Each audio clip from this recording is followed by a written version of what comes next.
This is the CBS Evening News. Dan Rather reporting. Good evening. Saturday morning in Beijing, hardliners in the Chinese government, led by Prime Minister Li Peng, are trying to tighten their grip on power and squeeze out dissenters. The pro-democracy movement has lost its main ally in the Chinese hierarchy, at least for now. Communist Party leader Zhao Ziyang, now reported to be under house arrest. And CBS News correspondent John Sheehan reports the sea of demonstrators that captured the world's attention is fast evaporating, at least for the moment. The pro-democracy protesters outside the Communist Party headquarters dwindled to a handful today as students feared their cause is all but lost. Inside the government compound, a vicious power struggle has swung against the one top leader sympathetic to the students, Zhao Ziyang. Zhao and several of his aides are reliably reported to be under house arrest. One of the specific reasons for his downfall is said to be his visit last week to the students camped at Tianamen Square. With tears in his eyes, he told them that they were voicing the concerns of all the Chinese people about official corruption. The apparent winner is anti-democracy hardliner Prime Minister Li Peng, who declared martial law in Beijing a week ago. According to Chinese sources, Li is now maneuvering for party support to carry out a purge of the liberals. Tens of thousands are vulnerable. Professors, writers, journalists, workers, and business people not only joined the month of marches for democracy, they carried banners advertising who they were. Army commanders who refused to force their way through unarmed civilians might also be punished. This is the swan song of the students at Tiananmen, the Chinese national anthem. Their one vindication to be recognized as a patriotic movement has been denied. Instead, the student leaders are being criminalized, called counter-revolutionaries, the Chinese equivalent of treason, perhaps to be followed by arrest and prosecution. John Sheehan, CBS News, Beijing. The hardcore of demonstrators who remain in Tiananmen Square insist that they are there to stay. Even as it grows more likely they may lose their hold on the square, correspondent Susan Spencer reports the leadership refuses to let go of their dreams. It's been 2 weeks since tens of thousands of students demanding democracy marched into Tiananmen Square. Today, they demand the ouster of hardline Premier Li Peng if they ever are to march out. But that's the rank and file. Many of the students who started this movement, like 21-year-old Wu Kai-shi, say the main goal is having a voice in deciding their lives. It sounds a lot like a civics lesson. We just want a legal student organization, he says, autonomous with checks and balances on the government. Kai-shi has the political instincts and the flamboyant personality of a born revolutionary, but his father is a member of the establishment, a Communist Party official. He says he's got nothing against the party except its corruption, a fact you might not have guessed just a week ago. There he sat in his pajamas with Premier Li. Wu Kai-shi had been on a hunger strike for several days. Between gasps of oxygen, he berated Premier Li for his hard line. Then he fainted. It was real, and it was also great television. After that, he says proudly, some people praised me highly and said I was terrific. I showed Li Peng was an ordinary citizen, just like everyone else. But the ordinary citizen, the hardline Li Peng, is now apparently back in control. Their leaders in disarray, the students' numbers are way down. Thousands more left for home today. Train tickets provided by the government. And Wu Kai-shi has fallen from grace. A few nights ago, he thought the army was going to attack, and he urged everybody out of the square. A big mistake, he thinks now. The square must be held. We are trying, he says, to put an end to 2,000 years of feudalism. I'm willing to fight for that with my whole life. It may be naive, but he means it. He is committed to the cause, so much so that he shrugs off all personal questions.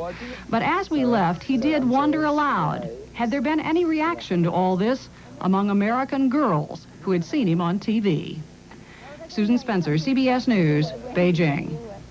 President Bush arrived in Europe tonight for next week's NATO Summit. an important test of his ability to establish himself as a leader of the Western Alliance. No small challenge. The meeting comes as NATO's future role is in question and disputes over arms control are threatening Allied unity. Tom Fenton begins our coverage of the U.S., NATO, and Europe's changing landscape. The Soviets escalated the disarmament race this week, pulling some tanks out of Czechoslovakia and inviting U.S. inspectors to witness destruction of more of their medium-range missiles. On Tuesday, Gorbachev offered to make deep cuts in conventional forces. On Wednesday, President Bush cautiously welcomed the offer. And tonight, as he arrived in Rome, there's a report Mr. Bush is planning a dramatic announcement of a 10% cut in U.S. troop strength in Europe. Europeans have been waiting for months for the U.S. administration to stop reacting and start leading. There will come a time, and I think that time must be coming, where the president will want to be out front if he's to sustain the successes of his predecessor. The prize for both leaders is Europe. The Soviets want to end American dominance. The United States wants to maintain its influence, but Europe has its own agenda. Europeans see themselves at an historic turning point, less dependent on America and no longer afraid of the Russians. Brussels, capital of the new Europe, is bursting with activity. The 12 countries of the European community have already set a deadline, 1992, for fully integrating their economies. Even now, their combined output matches the United States and far outstrips Japan. Their goal is to make Europe the world's leading economic superpower. It's the richest market in the world. They will be able to afford to pay more for their defense, and they'll be able to take care of themselves much better than they have been in the past. The past for Europe has always been war. The battlefield of Waterloo. 49,000 men fell here in one day in 1815. Millions have died in the wars fought by successive generations. Such national conflicts now seem almost unthinkable here. There's been peace in Europe since the Second World War, and there is a growing feeling that NATO's success may be its undoing. We in the West have been very successful in the last 40 years. That very success has now brought us to a point where new arrangements are conceivable and necessary. Anyone who thinks that the invasion of Europe is high on the list of Gorbachev's priorities ought to have his head examined. Perhaps the greatest challenge to President Bush on this trip is to convince the allies in this new Europe that there's still a need for NATO, that the enemy is still the enemy, and the threat is still a threat. Tom Fenton, CBS News, Brussels.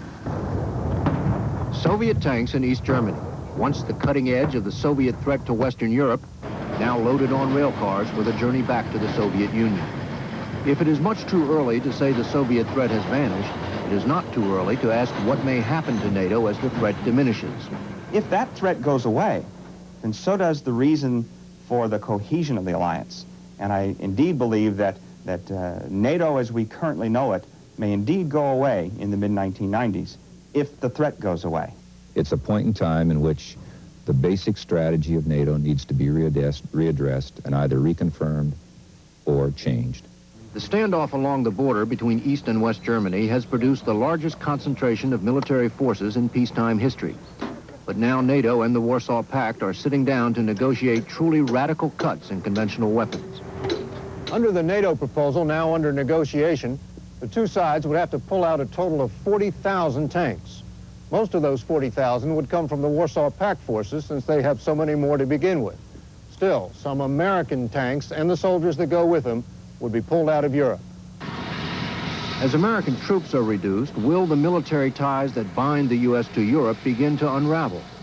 They have an enormous psychological effect on the security of West Europeans. The Europeans know that if a war breaks out and Americans are being shot at and involved, they feel much more secure about it.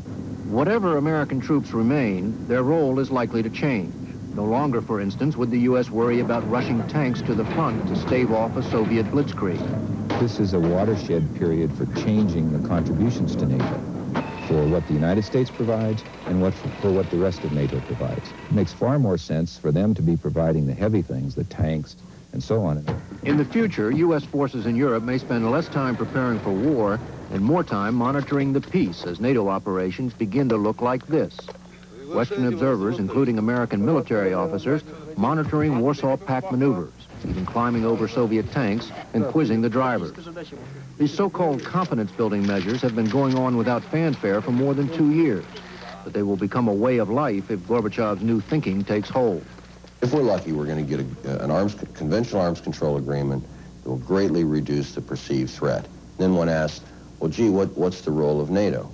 Well, I think if NATO didn't exist, we would have to invent it in that arms control agreement. The Soviet decision to cut their forces in Eastern Europe amounts to a confession by the Kremlin that NATO has succeeded, that despite 40 years of trying, Soviet military power cannot intimidate the West. Now the question is, can NATO, in its middle age, learn to live with success? David Martin, CBS News, Hanau, West Germany. And still to come on the CBS Evening News for the Memorial Day weekend and the beginning of the summer season. Scott Pelley on the bad news about gasoline prices. And Bob McNamara with some good news on Yellowstone Park after the fire.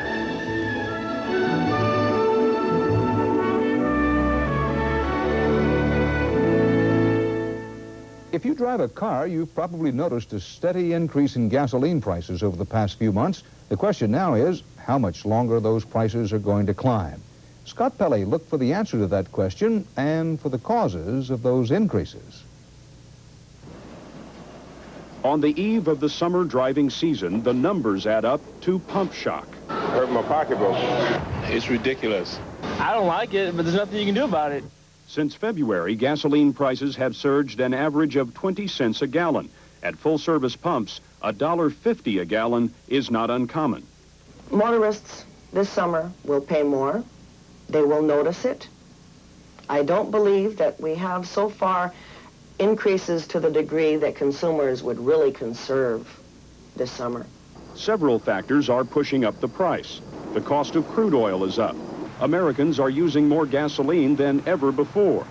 Disasters like the Exxon Valdez and a series of refinery accidents have reduced supply.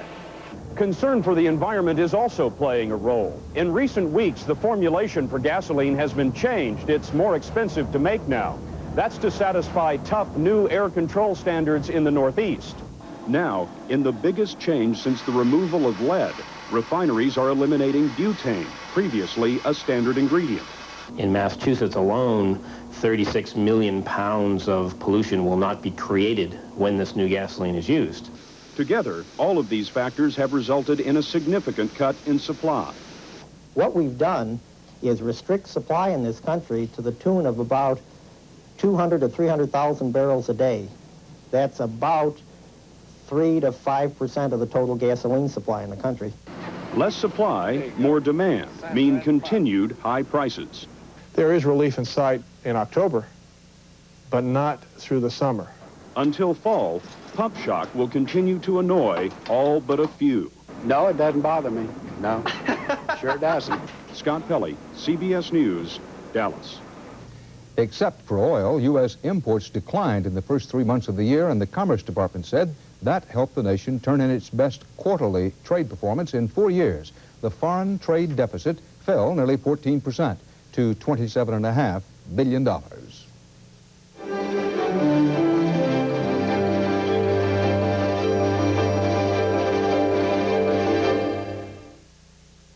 A black policeman who had helped break up their protest meeting. Today, a judge condemned 14 people to hang for his murder. South African church leaders call the sentencing an outrage only apartheid could produce. Richard Wagner reports from Uppington, South Africa.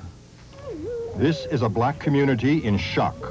13 men and a woman in her 60s were sentenced to death today. This despite the court finding that only one of the men was responsible for the actual fatal beating of the policeman. They just say justice must be done as a court of justice, but justice is not practiced yet in this country of us. To elderly people, how possible could it be that such people could have murdered that guy? The judge found 11 others guilty of murder, but cited extenuating circumstances. They will be sentenced to long jail terms next week. The judge applied the Doctrine of Common Purpose in reaching his decision. He concluded that everyone he's sentenced to death here today gathered at the policeman's home for the purpose of killing him. The Doctrine of Common Purpose has long been controversial here. Many civil rights leaders believe it's a ploy used only against blacks by the white power structure. I think more and more it seems to be used in cases where there's apparently a political motive. This case is not over. Appeals will be attempted. But today's death sentences send a chilling message to South Africa's blacks. In this country, there may be change. There may be rumor of change. But some things haven't changed at all. Richard Wagner, CBS News, Uppington. You may remember our story earlier this month about Illinois prosecutors charging a woman with manslaughter in the death of her newborn child. They said Melanie Green used cocaine while she was pregnant, and that killed her 2-year-old daughter. Well, today, a Winnebago County grand jury refused to indict the 24-year-old woman, clearing her of criminal charges.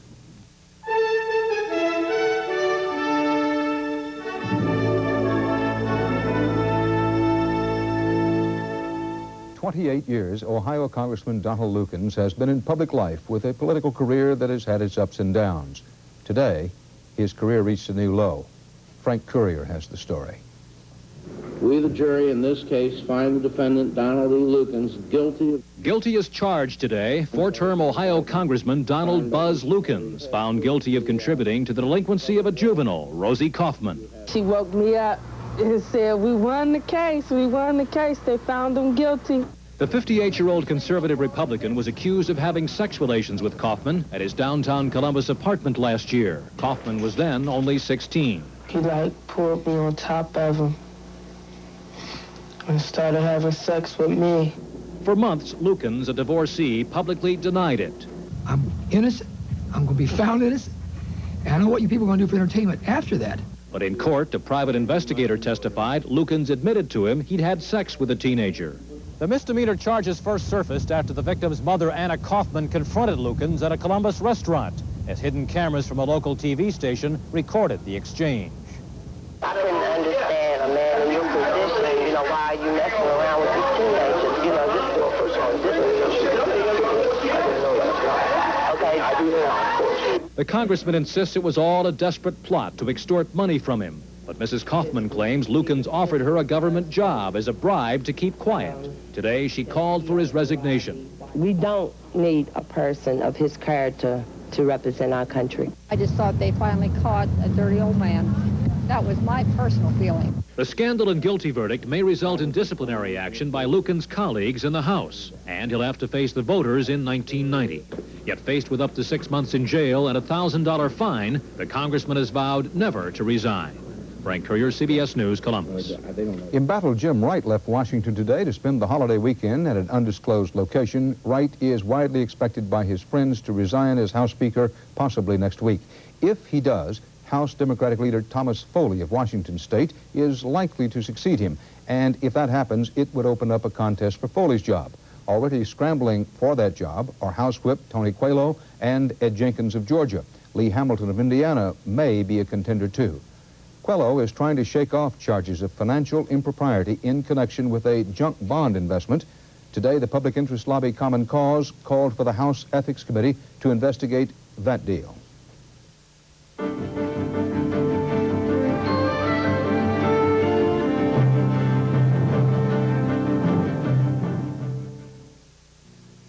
You've suffered through all kinds of diets and regimens. But if you don't get enough protein when you're dieting to lose fat, you might lose muscle.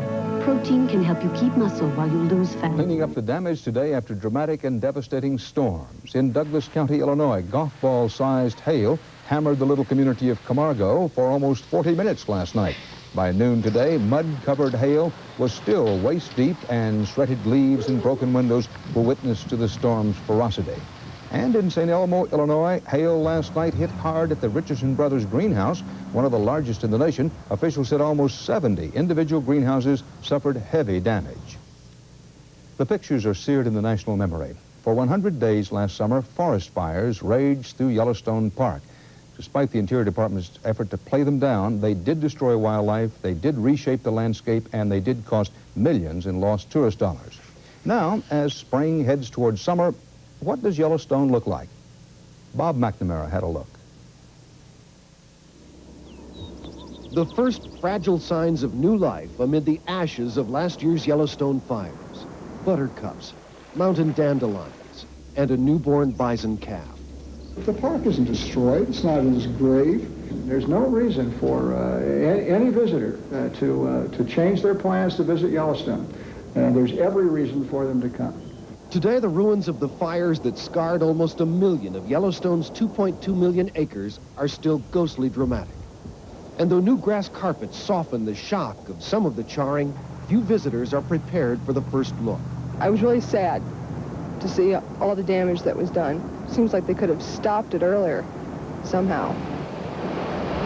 But while Old Faithful Geyser, the falls of the Yellowstone River, and the other wonders escape the fires, like the bison that draw so many cameras, the fire is a promoted attraction too. By August in here, you might be able to see actual seedlings starting up. Now, guides tell how fire naturally rejuvenates a forest, opens it to new grasses and trees, but regrowth is slow.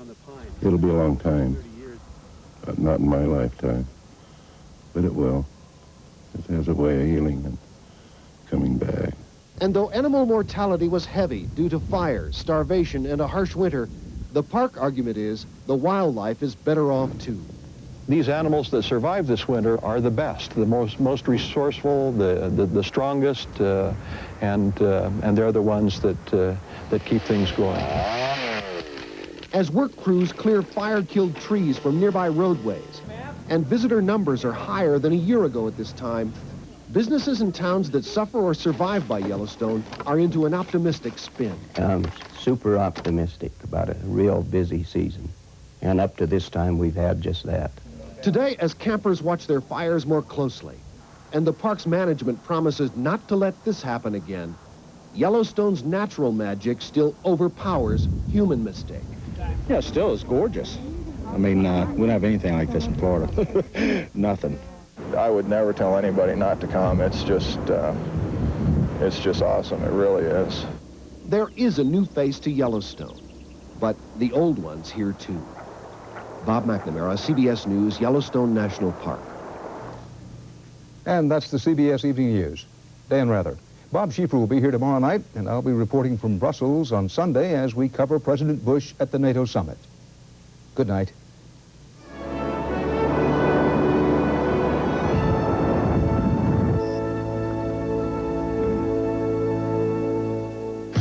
Pistons, the Bulls, the Man. The Eastern Conference Finals Game 3. It's time to rock and roll. This is CBS. Houston is Dakota territory, so here's to you, Houston.